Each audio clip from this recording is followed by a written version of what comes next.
Welcome to a Different Perspective podcast. I'm your host, Mike Green. Today I got my friend, my brother from another mother, a staple in the city of Houston, man. The founder of the Adub Foundation, an advocate for these youngsters, man. My brother, Adub, man. Good to see you, my brother. What it do? Hey, man, I'm sitting down with somebody I respect, somebody I admire, somebody I share history with. So this is it's a valuable moment to me. Man, I had to get you on here. Yeah. Like I told you when we talked, I really admire what you doing, man. You know what I'm saying? Like I really, really admire what you doing. And I feel like it needs to be celebrated. Some light need to be shed on what you doing so you can get more recognition, more help, more resources with what you're trying to do. Let's start from the beginning, man. Who is Adub? Adub, man. I represent the troubled youth. I didn't come up hard, I come up moving hard, right? Right. So I represent transformation. Starting from the bottom, really figuring it out, going from what I consider fake to being real. When I say fake, I don't mean by nature. I mean to where you stop being who you think people want you to be and start being self. Yeah. So Adub is somebody that transitioned past that. And today, I'm a man of honor and respect. Yeah. Right? That's who Adub is. All right, so let's start from the beginning, man. Where you from? I'm from Mo City. What part of Mo City? Hunters Glen. Hunters Glen. Yeah. All right. How was it growing up in Mo City? Mo City back then. A common misconception in Mo City is that it's the suburbs, it's south, right? Yeah. I like to make a distinction between Mo City and Missouri City. Missouri City is more the upper echelon, like Lake Olympia, Quail Valley, Center Plantation. I come up in Mo City where Section 8 down the street, burglar bars. Hunters Glen is very dangerous. It's like a boiling pot. We got a lot of brothers from different hoods in the city that moved to Mo City. A lot of our pioneers and our legends in music come from Missouri City. So it was definitely different than what people expected. You had to be tough coming from Mo City. Was you the only child? No, I was a middle child. So growing up back then, how was it like, going to school? Was you getting in trouble? Like, you know what I'm saying? Like what kind of kid was you back then? See, I was more so, I like them girls, man. Yeah. So I was more so into that, trying to keep my hair, when I had some hair, trying to keep my hair waved up and, class clowning. Yeah. My mama died from breast cancer when I was 14, so that kind of catapulted me into really coming off the porch, and then everything kind of went dark. Yeah. So that's when I started, using drugs, selling drugs, extremely violent, more so from pain than necessity. So as a middle child, I was so much different than my brother and sister because they stayed on the right path. Yeah. I was so wayward, but I was hurting. So I expressed my pain through trouble. So and that began at 14. 14. Your mom passed at 14. Yeah. How was that, man? That was besides going to prison, that was the worst thing ever happened to me in my life. Because I was considered I won't say a mama's boy, but that was my girl. Yeah. So, having hope, especially in that time, having a belief system, I was unaware of the variables involved with fighting cancer. I thought that she was gonna survive. So it was a big hit to me because I'm thinking, my mama tough, she praying. I'm thinking that she gonna make it through. Yeah. Because that's how she expressed. That's what she painted for the situation, that although we ain't doing something troubling, that we gonna make it through. Yeah. So I hung on those words and that belief. So when I lost it, it derailed me. So from that point on, you jumped out there. Yeah, I'm outside. You outside? Yeah, I'm all the way outside.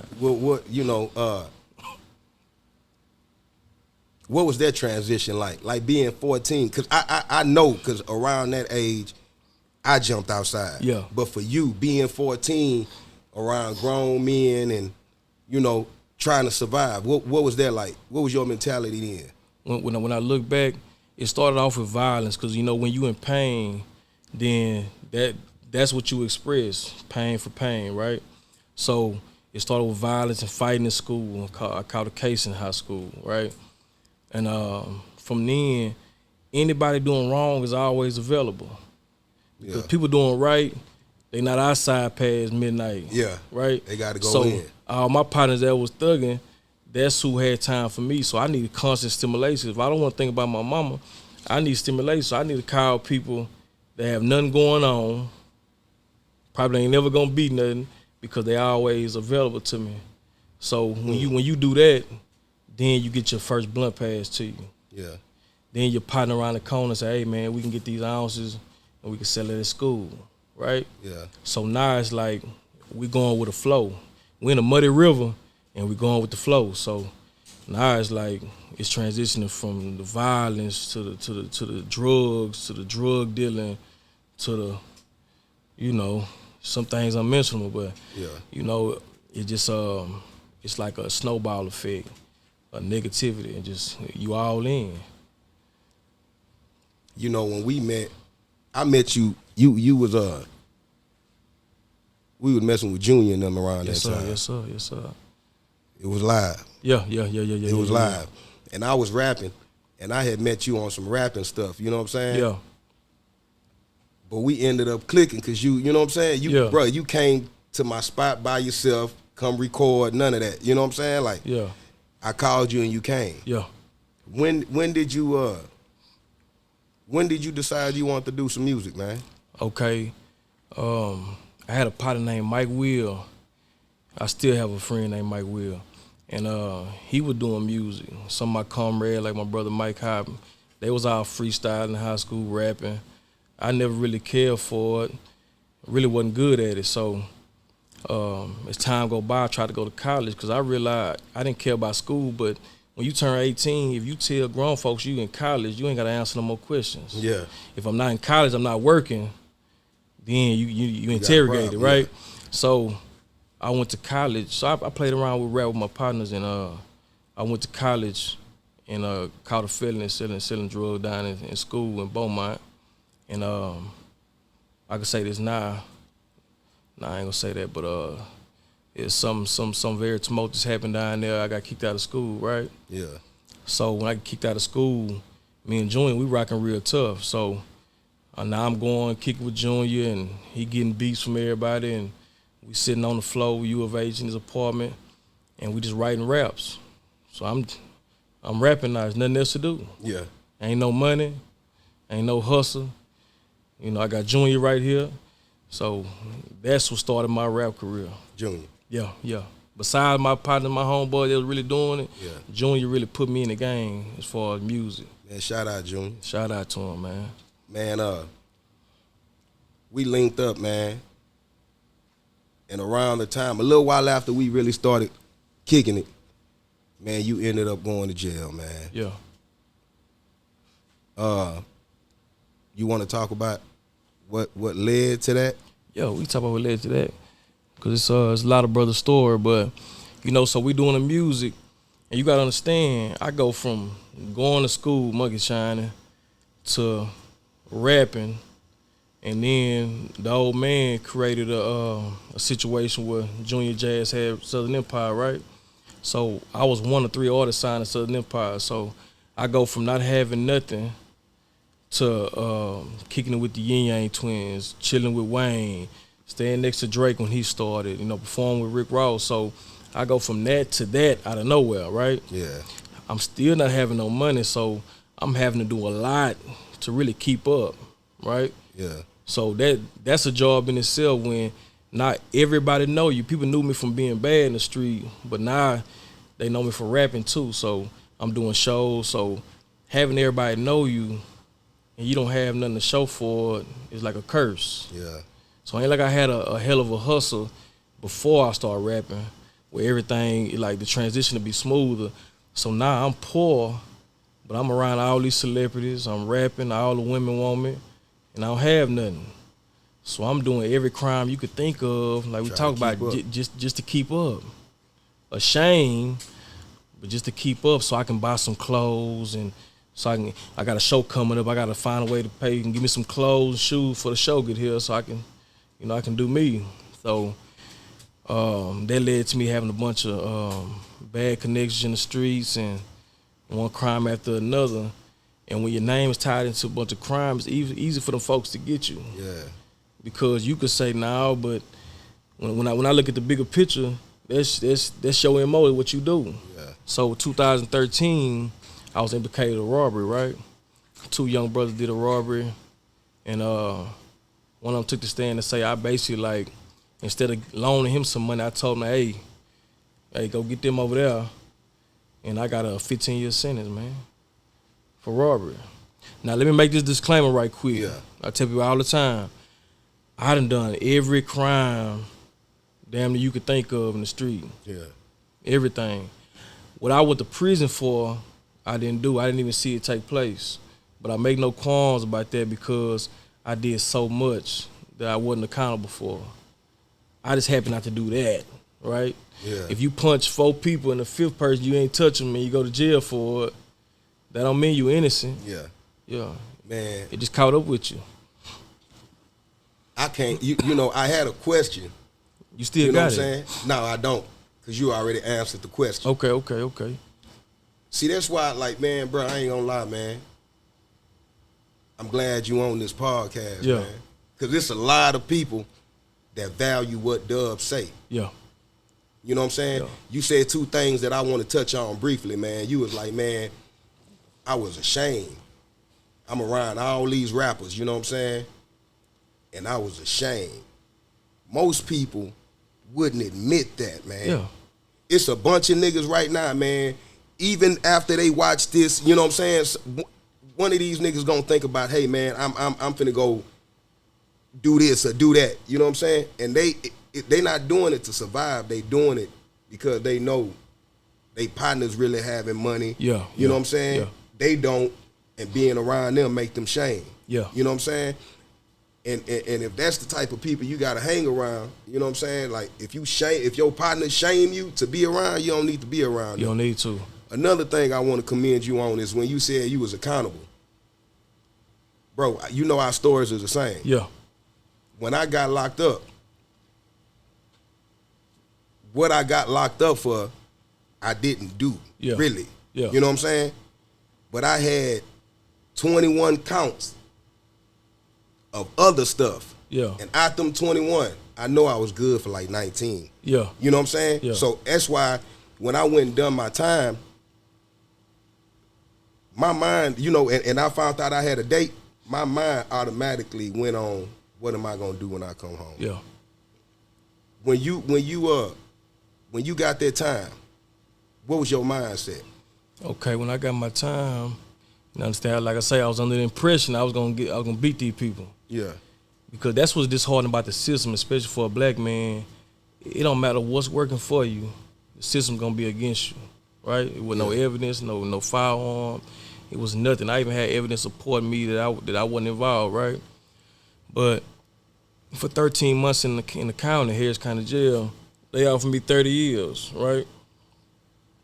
I'm not even worried about that 30 because I was smoking weed down there and not even caring about that. Yeah. Because I'm certainly not going to get 30 years. Yeah. But I thought I was going to beat that case. So when I went to my final court date, went to my hearing, I got sentenced to 15 years.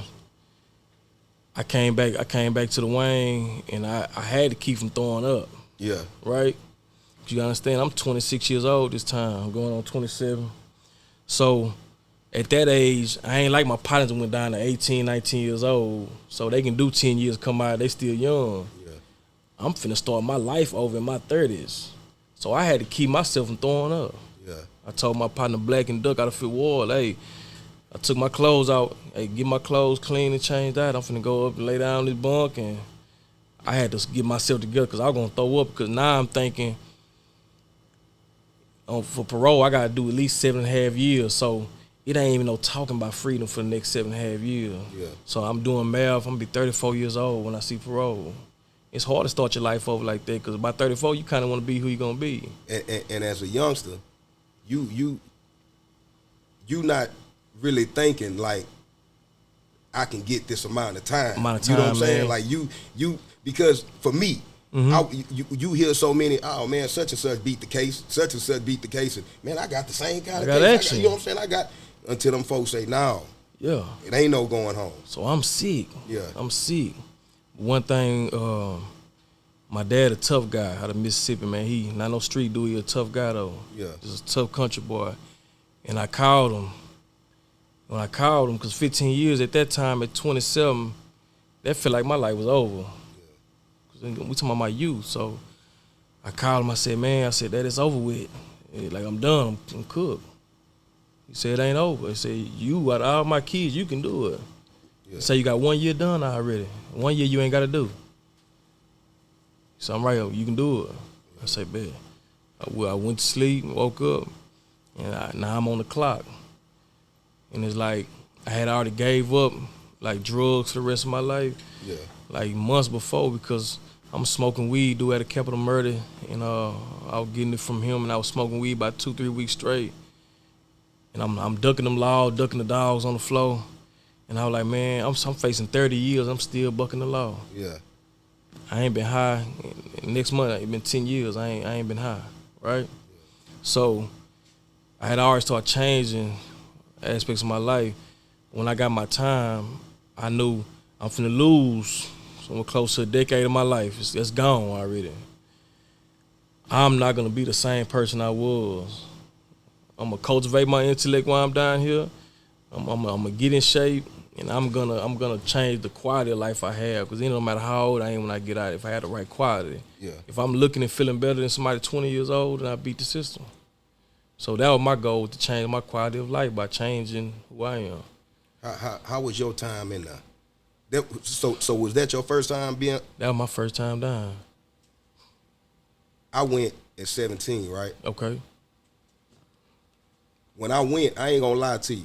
You know what I'm saying? Like, this is, you know, we gonna shoot it straight. Yeah. Nigga, I was terrified at first. In the county, I went to prison in what?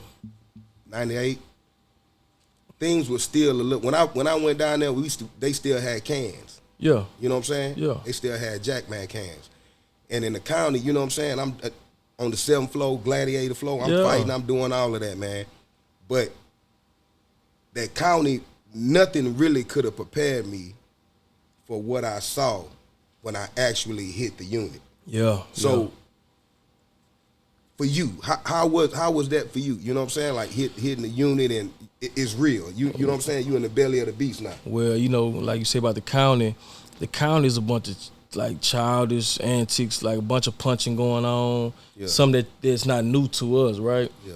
But when I went to prison, I ended up going on a transfer. Then I had to come back on bench warrant for 2 more cases, some minor shit. But when I hit that farm, like roach unit, I did my last 4.5 years on Jim Ferguson. That was the top 2 most dangerous units in Texas when I went. And being on the, like you say, nothing to prepare you for that farm.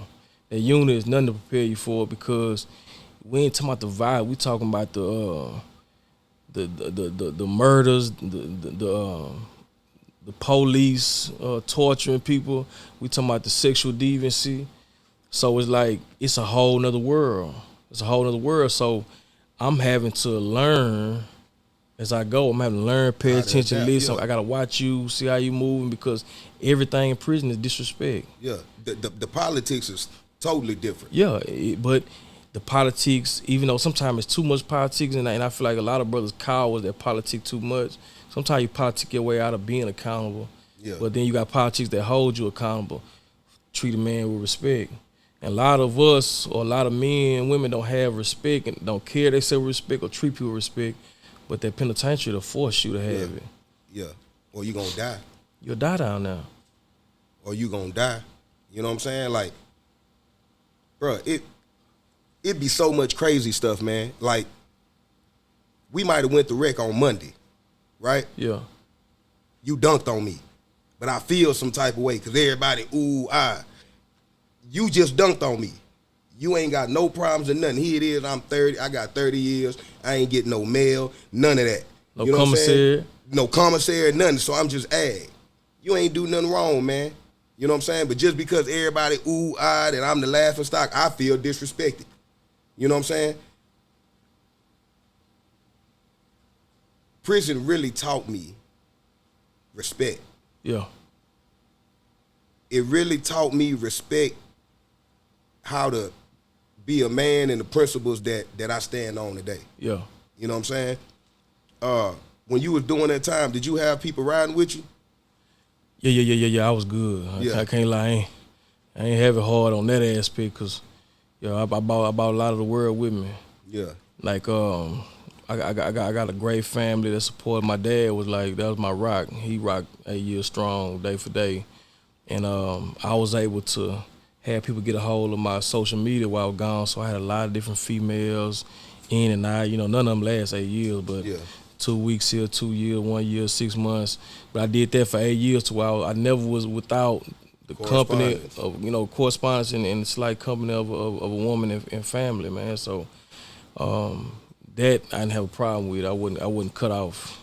I wouldn't cut off from the world in that aspect. So look, after 8 years, you come home, right?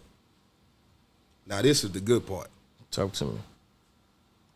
You start the Dub Way Foundation. Yeah. Since you've been home, I've seen you give away backpacks. Every holiday you doing something for the kids. Yeah. For the summer you did something for them. How did that come about? Was that something you had in mind to do while you was locked up? It was? Yeah. What brought you to that though?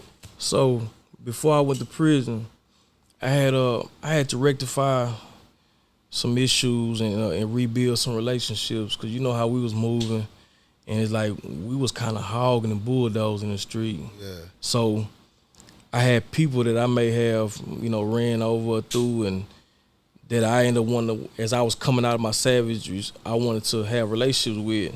So it's people didn't trust being around me. So I had to humble myself and really kind of rekindle relationships and get people to the point of trusting me, right? So when I was in prison, my mind was on any negative energy I put into the game, I'm going to try to counteract and try to balance by doing right by people. Because I naturally, even my most savage day, I got compassion for people. So I want to try to exude that as much as I could. So I started reading books about community work and looking up officials in Texas, just trying to have that in my mind. So when I got out, I got with my homeboys I grew up with, and we did a back to school drive. Yeah. And a block party. And it felt so good shaking these old women's hands and seeing the look on their face when they have relief that their kids and grandkids don't have to worry about school supply, backpacks. They having fun, they eating for free. And that resonated with me to keep on going. A lot of my homeboys didn't keep at it. I don't mean they bad guys. It just wasn't their thing. It's not for everybody.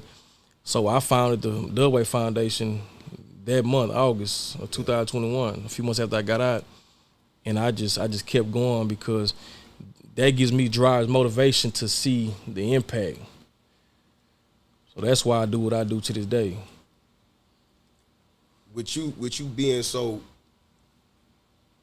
proactive with the kids, I want to ask you a question. I want to ask you something real quick. I want to answer it.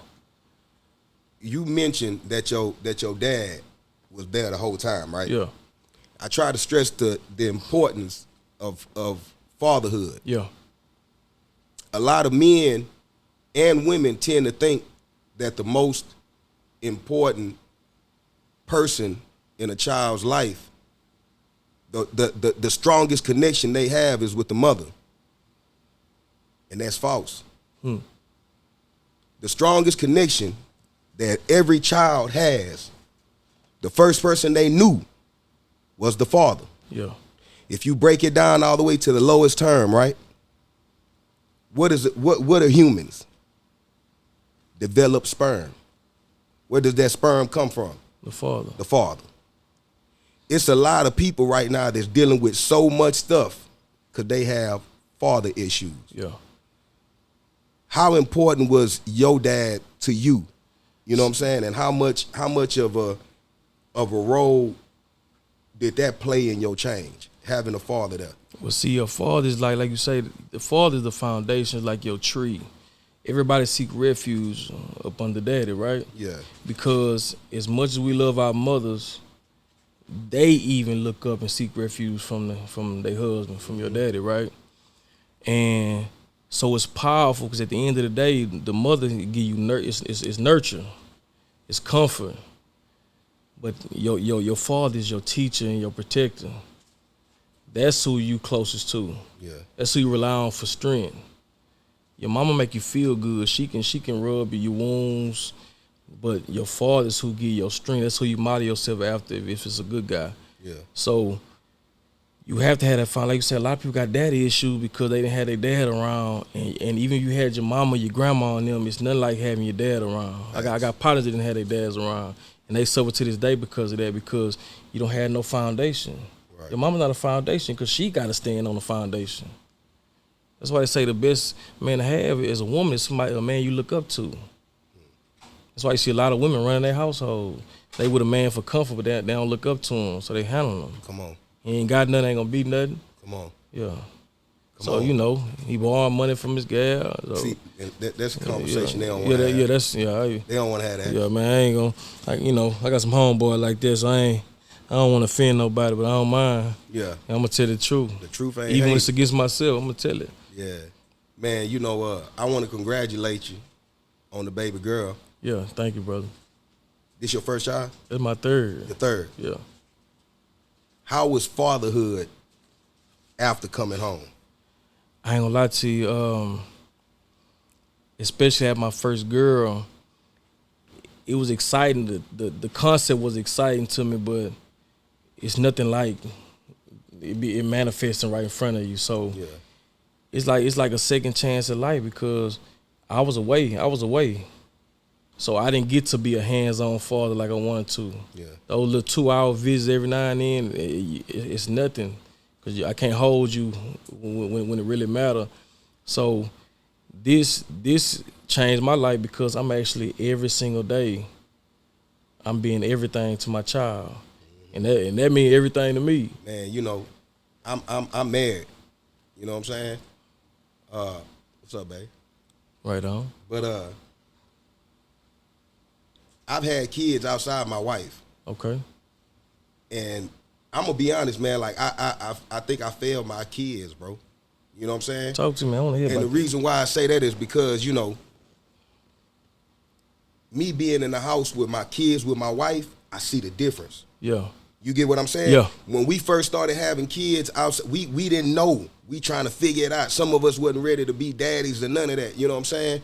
And after it's just like anything else. After learning and trying, and you know what I'm saying? Like, now I got it together. Yeah. And I see the benefit of my kids that's with my wife. Every day they get up, I'm there. Yeah. They can come, when they come lay in the bed, they got mama and daddy there. Yeah. You know what I'm saying? My other kids that I made outside my house, when they come, after a certain time, they got to go back home. You know what I'm saying? So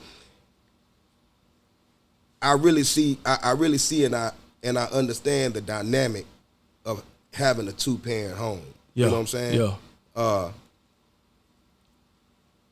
With you working with kids, man, it's a lot of people that don't get to see hands-on like what these kids are dealing with. You know what I'm saying? I'm pretty sure you get to talk to some of them. Yeah. What are some of the things that our kids in the community are dealing with? Like some of the issues that you may be helping them through or counseling them through. You know what I'm saying? Yeah. It's about like kids don't feel included or cared for. Even if a child had just their mother and their mother's great with them all the time, they still don't feel included in that whole. My 15-year-old son, that's my first child, my baby. Yeah. But he doesn't live in the home with me, so I could every day I could tell the difference in it. So I try to overcompensate with him. Yeah. Because I know that he don't feel whole all the time. I feel like he don't feel whole. And a lot of these kids in the community, they don't feel at whole. But I see this in some of the teenagers and adults too. Right. When I show them that I care, they quicker to listen and receive me and what I say versus other people because they feel included. They feel like I care because I do care. But a lot of kids don't feel included. Because and that's probably why it's so easy to, you know what I'm saying, go out there to the streets. Yeah. We all on some dumb shit together, you know what I'm saying? I want to be a part of it. Y'all gonna let me be a part of it. So now I feel like I'm a part of it. My daddy over here, I'm with my mama. She tripping. She might be mad at him. Somebody have to be in the middle of that. Yeah. So you don't feel whole. A family, whether it be universal or the human family, when it's not complete, each individual feels it. It don't matter what's going on. Yeah. If it's not complete, if I cut your arm off right now, you'll never feel complete. Yeah. You may have a great life, success, happiness, but you'll never feel whole. Kids want to feel included. Man, before we proceed, man, I want to publicly commend you, man. Like I was telling you behind the scenes. Yeah. Man, congratulations on the proclamations, having your day being recognized by city officials. You really deserve it. I appreciate it, brother. You know, I was asking you, like, hey, man, what does that constitute? Like, how do you get your own day? Because it's a lot of people in the city of Houston that got a day, and I can't tell you what they done did for nobody. Yeah. You know what I'm saying? So, man, I want to commend you, man, for the work that you putting out here in the community, man. I appreciate that, man. It's a lot of people that I hear talk about the streets, right? Yeah. You think the streets and the street code and all of that, you think that's still valid and relevant today? Not at all. Not at all. Do you feel like that's a good thing or a bad thing? I'm going to say this. Because the street code is not valid,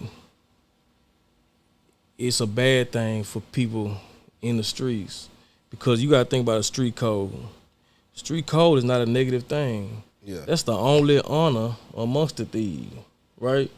That means we both doing wrong, where we selling dope, jacking, or killing, finessing.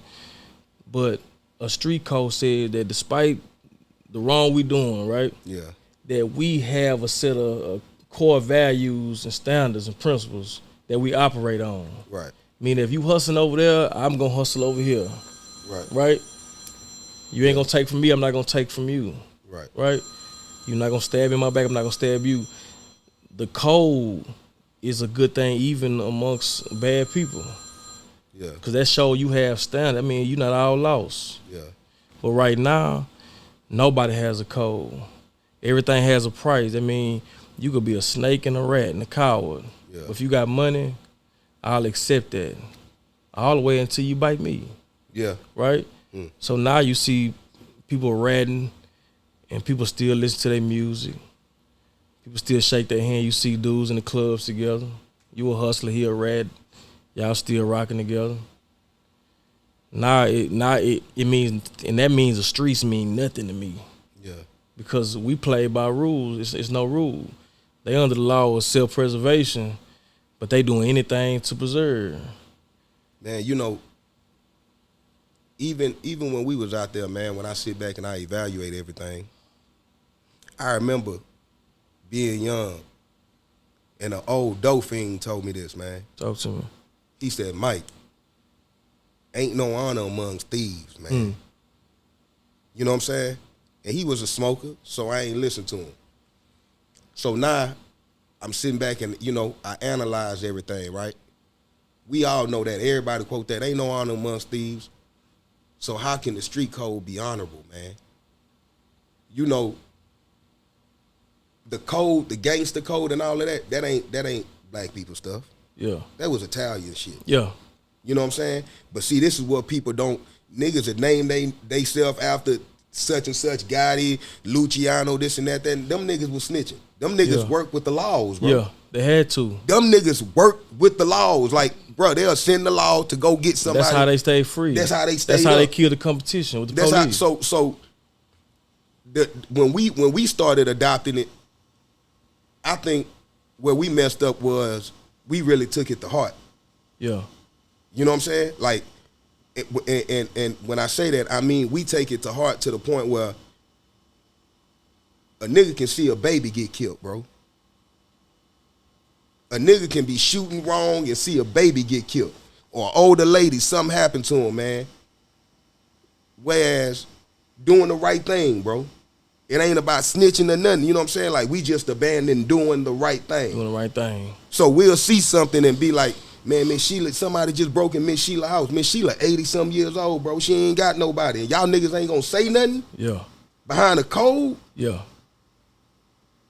Man, Keisha was in the car in the laundromat. Y'all niggas was shooting and killed her baby, bro. And y'all niggas ain't gonna say nothing behind the code? Yeah. They won't say nothing when it's something right. But the same niggas that'll keep their mouths closed will go right there on the stand and point their homeboy out. Ain't that something, man? So make it make sense, bro. Yeah, it don't make sense. It don't. And that's the bro, that's the whole thing. Bro, none of this shit makes sense. So why is we dying over it? Yeah. You know what I'm saying? Like we was talking about the music. We both used to do music. You know what I'm saying? Yeah. It's a lot of niggas that's talking about shit they ain't never done. Bro, that nigga Plies was a multi-millionaire. Oh shit, he ain't never done. And telling niggas to run off on the plug. Something he ain't never done. You know how many niggas took that and ran with it, bro? Yeah. And like you were saying, man, like they just, the morals and all of that went out the door with that. You know what I'm saying? What do you think about the state of the music right now? The music is the state of music right now is created to corrupt the black man and woman. That's all it's about. Because when I come home and listen to music, I didn't even listen to 979 when I was in penitentiary. I listen to 102 every day and night. I ain't even listen to 102 because ain't nothing worse than listening to people promote violence and street shit when you suffering from that.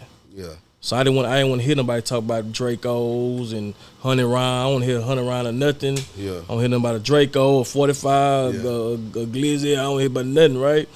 So, but right now we don't even have music unless they killing. They killing, and they teaching us to do it to where crime is like fashionable now. So crime is like wearing a Gucci belt now. Yeah. Right? We used to hide our crime back in the day. Now it's no crime that's not on the internet. Bro, you know what's crazy to me, man? Not to cut you off. You know what's crazy to me? Talk to me. A nigga hustle, right? This what you do for a living. You hustle. Yeah. Bro, these niggas are go online, bro. The pack in. Gas. DM me. Hit my Telegram. Yeah. Like these folks don't know the feds is on here, man. But check this out. They'll go to jail and say somebody snitched on them. When you invited the laws, you blatantly said, hey, look at me. They just had to log in. They got all the evidence they need. You think somebody told on you. And I've been seeing it in my store every day. The packs, the guns, the banks. The laws ain't got to do nothing but log in. They ain't got to hit the streets no more. They saving a bunch of gas now because I got you. I just going to do the paperwork and then I'll have you picked up. It's easy now. Man, we too consumed with looking like something, man. It's fashion. Really it's fashionable. Yeah. It's a cool thing. And now some of these sad little girls, they want somebody that's doing wrong because it's the cool thing to do. I told you I don't like old girl, bro. Sexy Red. Sexy Red. Talk to me about Sexy Red. What you know, what she promotes, man. Yeah, bro. I ain't gonna lie. I'm one of them people, man. Like, I'm gonna speak out on a bunch of stuff that's wrong because I was part of it. You get what I'm saying? I don't subscribe to none of that no more, so I can speak on it. Yeah, you know what I'm saying? Man, I have daughters, bro. Yeah. Every time I seen this little girl do an interview, man, one of her baby daddies a call from jail. Hey, hold on, this my baby daddy calling from jail. Now to everybody else, that shit look cute. Yeah. But what you think is putting into the minds of these little girls? In one of the interviews, she say, I got one child but two baby daddies. Bro, we as black people, man, like, I'm big on accountability. You know what I'm saying? Yeah. I'm big on accountability, man. I don't mind getting on here and telling you my flaws. Yeah. If you can see me shine, you can see me fucked up, bro. You know what I'm saying? I don't mind admitting when I'm wrong. Yeah. But we as black people, man, like, we make ourselves look weak than a motherfucker, man. Yeah. You know what I'm saying? We really make ourselves look weak, man. It's good women out here, but don't get the recognition of good women because they overshadowed by the Sexy Reds. Yeah. So if your gal go to work, you know, if you a female that go to work and you ain't twerking and all your pictures ain't like this with your ass out, ain't nobody checking for you. No. You know what I'm saying? They checking for the sexy red type. And then them be the main dudes that'll be screaming, ain't no good women out here. Yeah. So what she's promoting and what she stand for, I'm opposed to that, man. You know what I'm saying? Yeah. It ain't doing no good for us. I'm opposed to what she represent. I love seeing people succeed. Yeah. So I'm all for her success, but I'm opposed to what she represents. Like I said, I got a daughter too, so we don't want to make it cool and acceptable to, like she told a story about a little boyfriend that had robbed somebody and gave it to her for Valentine's Day or birthday or something. Yeah. And she said how sweet that was, right? So now our daughter's gonna think it's cool if somebody go do a $5.99 life crime, and bring them back some bands from it. That's something that's romantic. I done heard women say, "Yeah, dude, he said weed. When he had left me some weed. So sweet, right?" So that's what's romantic. So our daughter's gonna be conditioned to think that's acceptable and they think it's cool. My baby daddy in jail. They think it's cool. When you really got a sad ass brother. He locked up, he blowing your phone up, using all your money up, want you to send pictures, put some money on the phone, send commissary, he worthless, so he working against you because he can't help you. He ain't making no money, he vulnerable, so he want to talk to you all day. The same brother wasn't answering your calls when he was in the world. Facts. But now he love you and got the Vatos drawing pictures for you. He sweet as I don't know what, and they sweet down there, right? They sweet, they precious down there, man. So it's like, we don't want our daughters and our young women to think that's acceptable to take the bare minimum from a man. It's not cool. It's not cool to look crazy. I don't have a problem with you feeling that way. Yeah. I don't have a problem with you having a wild side, a ratchet side. I don't care if you want to try a different man every day of the week because that's not a crime. That's animalistic nature. Sex is nothing. Yeah. I don't hold sex against nobody. But how you carry yourself is another thing. The promotion of what you do, What you present need to be something else. Let somebody peel you off in layers. Don't give it all to them. They ain't got to do nothing but eat. You give it all to them. Yeah. And you teaching kids, because it'd be okay, same way these brothers promoting all this violence, these Draco, everybody. If I see a picture, you got some Balenciagas on with a Draco to match. Like, what is that? That's a fashion statement. Yeah. That's a firearm. Yeah. That shit gonna hurt somebody or get you a bunch of time in the penitentiary. But yet, you got on skinny pants, Balenciagas with a gun. You can't hide the gun because your shirt too small. Yeah. But it's cute. It's in every picture. I gotta have it. I'm a little let me sag a little bit, have my little gun hanging out. That's the world we living in. I don't want no parts of that. How, of course, everything that changed in 8 years. What was the biggest change coming home? Like, what was the, like, I can't believe this is going on. Like, you know what I'm saying? Mostly social media. Because how much people care about, we all, you know, want to look good and want people to see it and know it. I don't got no problem with that. I want people to see me. Yeah. I want to promote myself. But I saw what social media did to men and women when I came home. I remember I was riding the back seat with my brother and my dad because I was scared to ride in the front because I ain't been on the road so long. Yeah. So I'm riding the back seat. They had my phone ready, so I'm on the phone. First I get on some porn right quick just to see some girl I seen pictures of when I was down there. Yeah. Been 8 years now. Yeah. So then I get on Instagram. I log on my Instagram. So I saw a girl face on Instagram and it was doing this. So I'm like, man, why this girl just got her face right here? She ain't doing that. Her face just going left to right. They're like, man, that's a boomerang.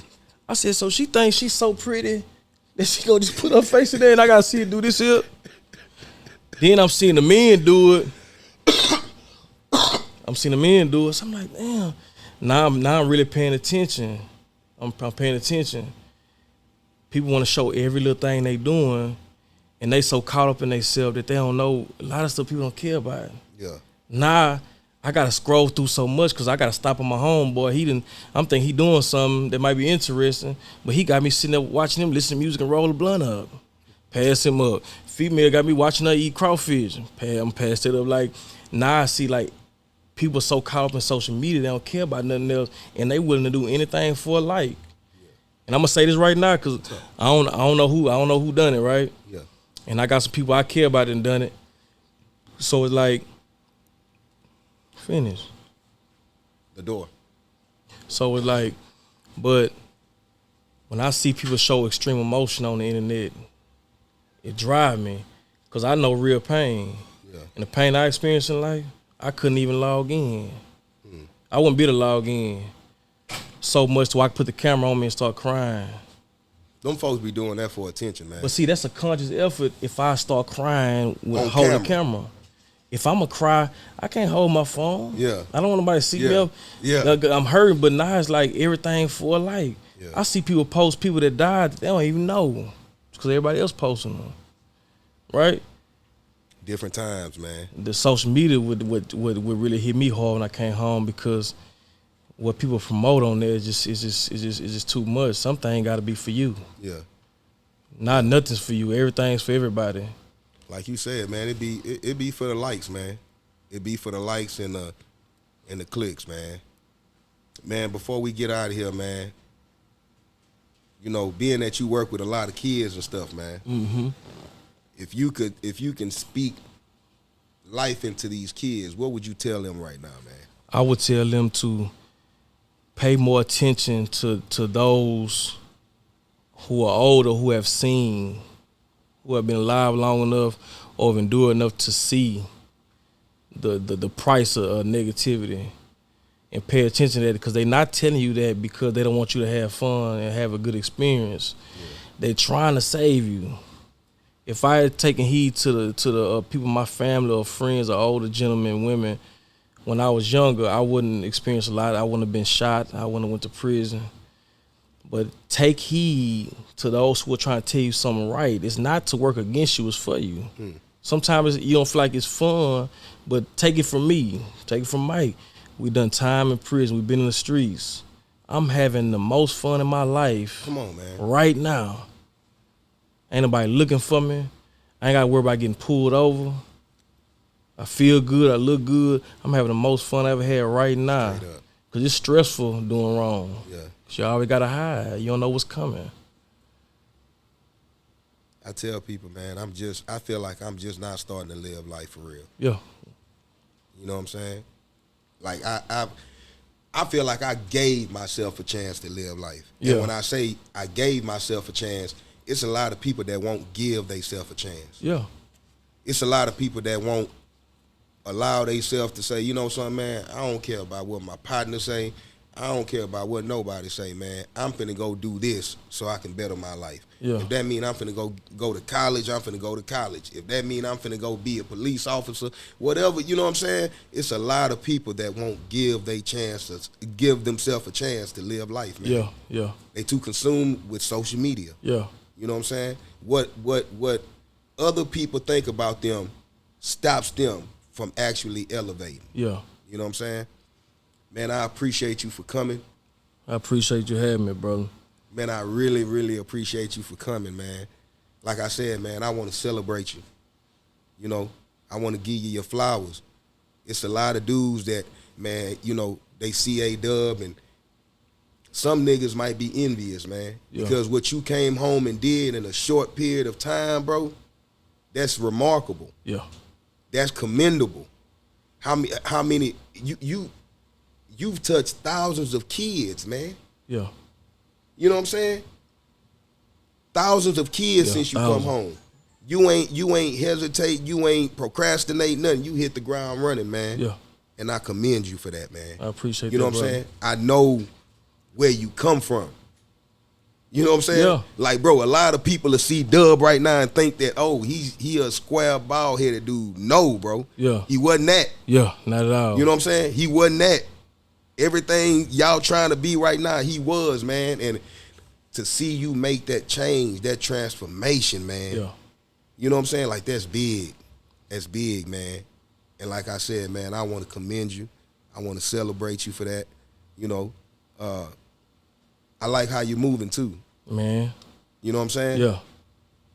you keep baby with you. Yeah. That's dope.